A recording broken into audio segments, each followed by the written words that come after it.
इस वक्त की सबसे बड़ी खबर आपको बता रहे हैं। इससे पहले जो वीडियो बनाए थे, जो कि मैच दिखाए थे, बहादुरपुर टीम हार गई है और भिलाईपुर टीम जीत गई है। और कितना रन से जीता है हमारे कैप्टन साहब बताएं, कितने रन से जीते हैं आप? जी हम लोग 5 रन से जीते हैं। अच्छा, मैच जीत कर जो फाइनल मुकाबला था कैसा लग रहा है आपको? बहुत अच्छा लग रहा है। आपको दिलीप भाई सभापति जो कांटी नगर परिषद के द्वारा सम्मानित किया गया, कैसा महसूस कर रहे हैं? बहुत अच्छा। इस मैच जीत कर किसको सने देना चाहते हैं? सभी अपने टीम को देना चाहते हैं। और जो टीम हार गई है उसको क्या आश्वासन देना चाहेंगे?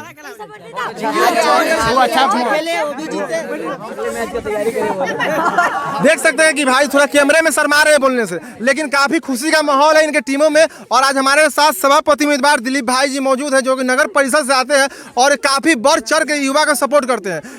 हालांकि ग्राम पंचायत हो या नगर पंचायत हो, कोई भी समाज कोई भी जगह हो, या बढ़ चढ़ के वहाँ पे युवा को साथ देते हैं। कैसा लग रहा है दिलीप भाई आपको इस मैच को आयोजन करने के बाद, आज सम्मानित किए जीतने के बाद टीमों को? सबसे पहले तो यहाँ के कमेटी और यहाँ के ग्रामवासियों को बहुत बहुत दिलीप भाई की तरफ से धन्यवाद और 9 वर्ष की हार्दिक शुभकामनाएं सभी को।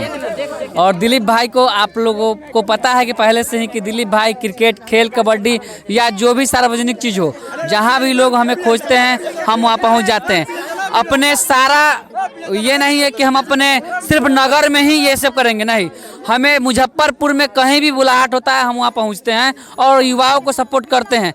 किसी भी प्रकार से कभी भी हमारा सहयोग का जरूरत पड़े, चाहे वो लोग कहीं के भी हो, मीनापुर हो, पारू हो या पूरे मुजफ्फरपुर में कहीं के भी हो, हमें याद करेंगे, हम वहाँ पहुँचे रहते हैं। देख सकते हैं दिलीप भाई ने खुलासा किया कि न कि हम सिर्फ वोटिंग के लिए युवा के साथ देते हैं, बल्कि पूरे मुजफ्फरपुर जिला के युवा के साथ खड़े रहते हैं। और कोई भी पंचायत हो, नगर परिषद हो या ग्राम पंचायत हो, देख सकते हैं आज दिलीप भाई यहाँ पे मीनापुर क्षेत्र के बहादुरपुर गांव पे, जो कि मठ पे मौजूद है अभी, और मैच जीतने के बाद सम्मानित किए हैं।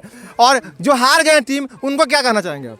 उनको कहेंगे कि हमारी तरफ से आगे की टीम के लिए आप तैयारी कीजिए और अच्छा खेलिए, टूर्नामेंट और भी होगी और अच्छे से तैयारी कीजिए और आगे मैच जीतिए, फाइनल जीतिए। मेरी तरफ से शुभकामनाएं।